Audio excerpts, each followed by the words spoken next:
לא נותרת אבן על אבן בעזה. עזה הופכת לדרזדן, כן, שריפה מוחלטת.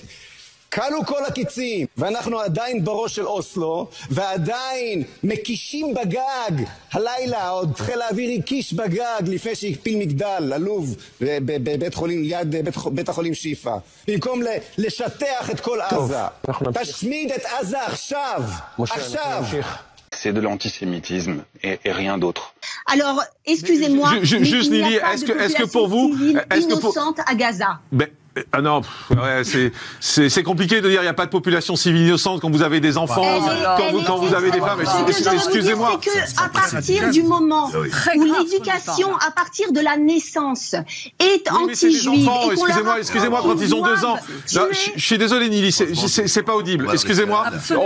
Franchement, on peut entendre beaucoup de choses, mais c'est pas audible de dire c'est justifié de tuer des enfants. Parce que nous essayons encore d'avoir un langage occidental face à une population qui a une religion qui glorifie la mort, mais nous essayons encore d'avoir un langage, une parole démocratique envers cette population qui ne le comprend pas du tout. Mais... Merci Nili Naouri, avocate et présidente de l'organisation Israel Forever, merci. Je suis scandalisée, c'est rageant ce que je viens d'entendre. C'est rageant, si tout le monde pensait comme cette dame-là, j'ai envie de dire, où va le monde, où va l'humanité de cette manière-là? Où va l'humanité? Nous sommes aujourd'hui face à un crime contre l'humanité et c'est pas Nadia B qui le dit seulement. Toutes les ONG ont constaté qu'il y avait des crimes de guerre et une guerre contre l'humanité. J'entends de la bouche de cette dame-là, attendez, qu'il n'y a pas de victimes innocentes à Gaza.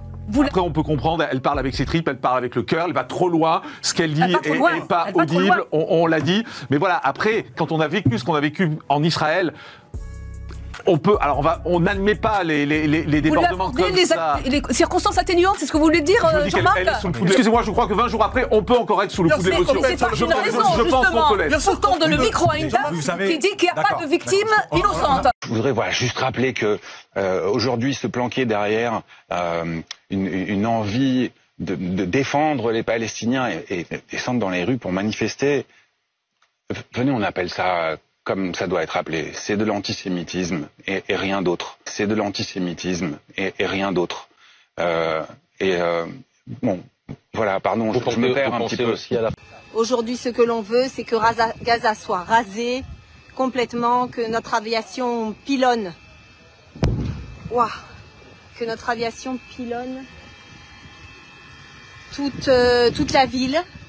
Et qu'il ne reste plus rien de Gaza et qu'on puisse y installer une grande Itiashvut, une grande réimplantation juive, si Dieu veut. Je crois qu'il y a eu une dérive du côté israélien qui me paraît incontestable. Vous avez l'entrée au gouvernement de personnalités d'extrême droite dont le comportement est carrément raciste. Le monsieur là, il n'est pas communiste, hein. Il est à l'Institut Montaigne. C'est un think tank bien libéral qui roule pour Macron. Il est juif également et il dit la même chose que la gauche. On s'en fout de savoir quel est le gouvernement aujourd'hui qui dirige Israël. On est derrière Israël. Oui, vous avez bien entendu, on s'en fout que le gouvernement d'Israël soit d'extrême droite, nous dit le maire de Béziers, Robert Ménard, maire de Béziers d'extrême droite. Il n'y a peut-être pas de hasard. Il faut les dégommer, ces gens-là. Il faut les dégommer.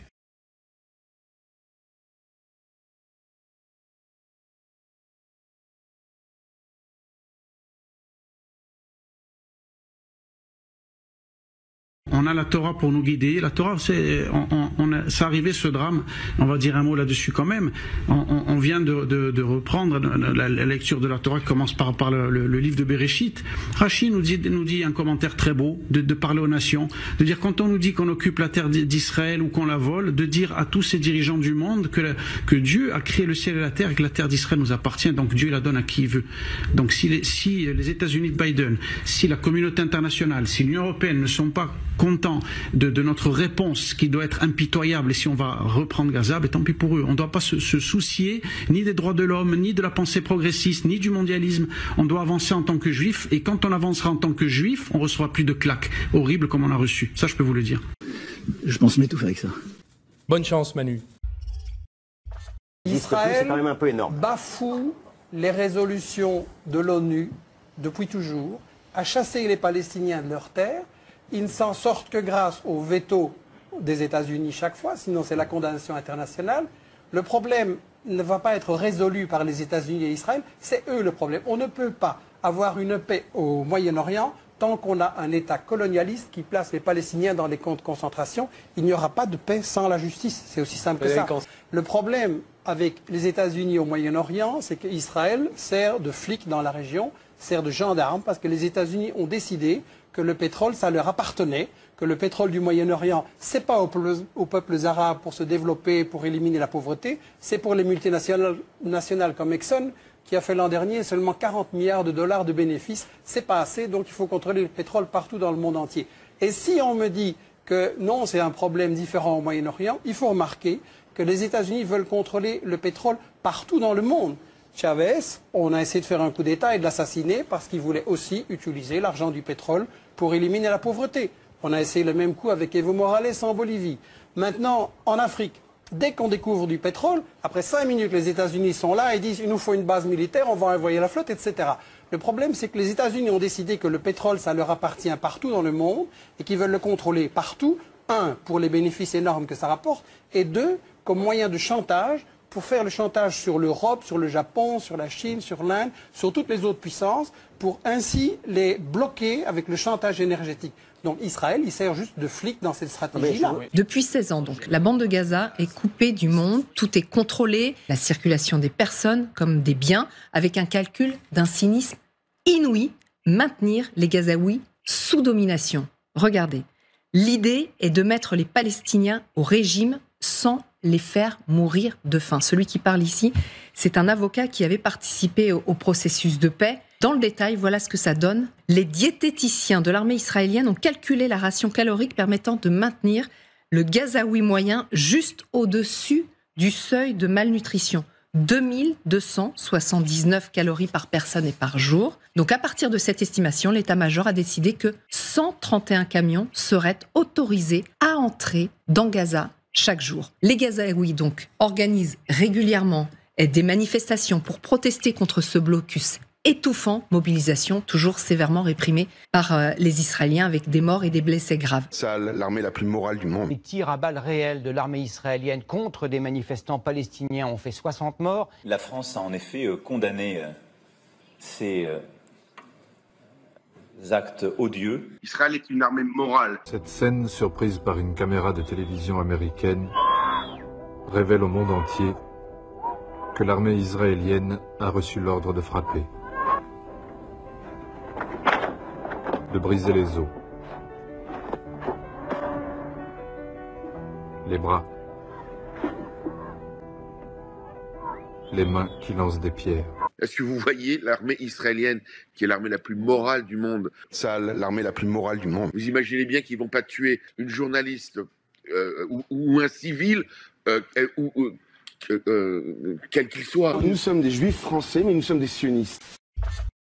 Échange musclé aux Nations Unies. Israël a appelé à la démission du secrétaire général de l'ONU. Les propos d'Antonio Guterres ont fait à tel point bondir Israël que son représentant estime devoir reconsidérer l'ensemble des relations de son pays avec les Nations Unies.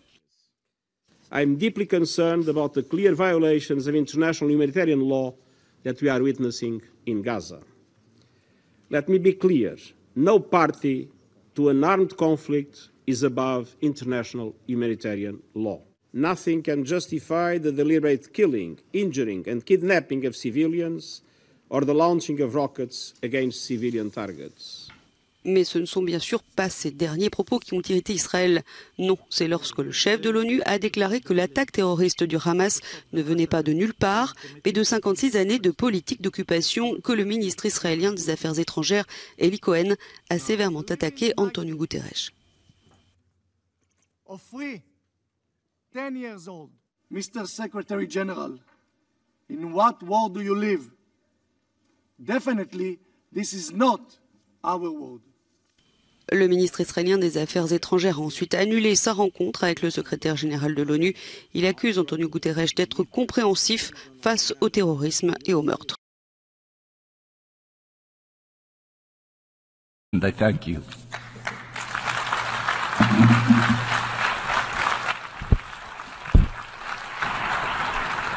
Discours typiquement antisémite, voilà.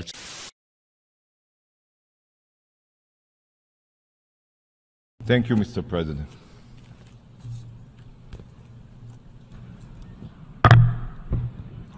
Sur YouTube, vous avez peut-être vu passer ces publicités anti-Hamas.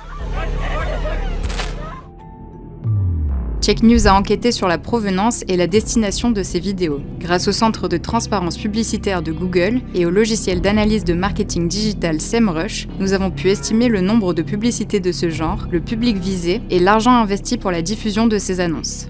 De nombreux internautes français indiquent être confrontés à ces spots publicitaires depuis le 8 octobre. Ils font référence au conflit Israël-Hamas et certains contiennent des images très violentes. Derrière ces annonces, il y a la chaîne YouTube du ministère israélien des Affaires étrangères. Elle a inondé le web français d'une vingtaine de campagnes publicitaires. Ces vidéos ont été largement monétisées et donc exposées sur des chaînes YouTube très populaires comme celles de Squeezie, Thibaut InShape, Lama Fâché, Michou ou encore Amixem. Cette annonce a été visionnée plus de 4 millions de fois.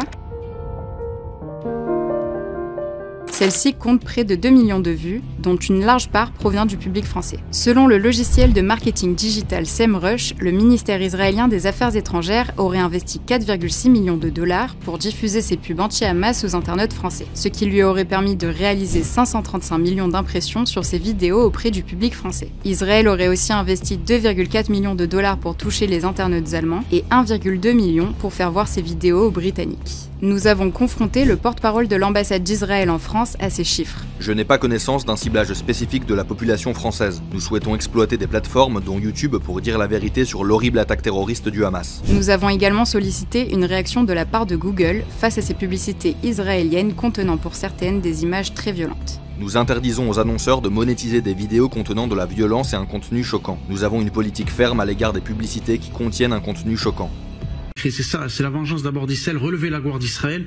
Les 200 otages m'importent aussi d'une certaine manière à Gaza.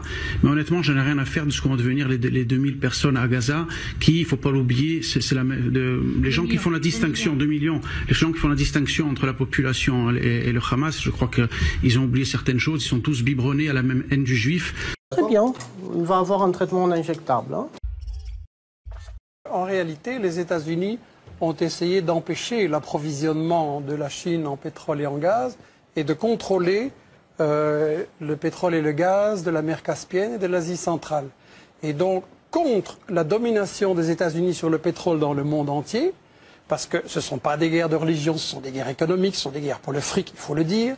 Contre cette domination, il y a maintenant en Asie un phénomène nouveau et important, c'est que la Russie, la Chine et une série de républiques d'Asie centrale se sont unies dans l'organisation de la coopération de Shanghai, qui est un phénomène très très important, avec l'Inde, l'Iran, etc., le Pakistan, je crois, comme observateurs. C'est-à-dire que l'Asie en a marre que les États-Unis prétendent dominer partout où ils sont et prétendent dire ce qu'ils doivent faire. L'Asie veut se développer de façon autonome et par une façon indépendante des États-Unis. Alors, les États-Unis veulent, je l'ai dit et je le maintiens, contrôler le pétrole partout où il est dans le monde pour gagner de l'argent et pour tenir le robinet du pétrole par rapport à toutes les autres grandes puissances. Là, on est dans une représentation. Et vous le trouvez dans des textes des États-Unis. Il faut lire les revues militaires. Là, maintenant, il y a les choses qu'on dit à la télévision. Mais en réalité, quand vous lisez les revues militaires stratégiques des États-Unis ou les trucs du Wall Street Journal, etc., ils disent bien « nous devons contrôler le pétrole nous-mêmes oui, ». Et ici, on est dans une représentation de télévision et on m'a accusé d'être anti-israélien et que je calomniais Israël et que je les porterais comme je m'attendais, parce que je sais que vous êtes dans un lobby israélien. Je vais vous prendre une petite déclaration de David Ben Gurion, certainement une source que vous allez respecter, qui disait, donc c'est le fondateur de l'État d'Israël en 1948, qui disait « Si j'étais un leader arabe, je ne signerais jamais un accord avec Israël, c'est normal, nous avons pris leur pays, ils ne voient qu'une seule chose, nous sommes venus et nous avons volé leurs terres, pourquoi devraient-ils accepter cela ?» Ça, c'est la réalité de ce que pensent les dirigeants d'Israël. Et ici, on est juste dans un show pour la télévision. Et je pense que ça illustre qu'en réalité, les problèmes, on a posé ce soir, on a beaucoup discuté sur beaucoup de problèmes tactiques et stratégiques. Qu'est-ce qu'il faut faire? On a chanté les louanges d'Israël. J'aurais aimé qu'un Palestinien puisse venir apporter, rétablir la vérité historique par rapport à tout ça. Mais je pense qu'on reste toujours... On essaye de cacher qu'il s'agit de guerre économique. On nous dit « Ah, c'est pour la démocratie, c'est contre les armes de destruction massive, etc. » Je regrette. Mais la démocratie, quand vous tombez sur un gouvernement élu démocratiquement, mais qui ne se met pas à genoux devant les États-Unis et devant Israël, qu'est-ce que vous faites? Vous le renversez et même vous l'assassinez. Vous l'avez fait au Congo en assassinant Lumumba, en remplaçant par Mobutu. Les États-Unis, etc. Vous l'avez fait au Chili, en volant le cuivre, en assassinant Allende, en le remplaçant par Pinochet. Les États-Unis ont placé les États-Unis. C'est qui vous? Mais on n'est pas.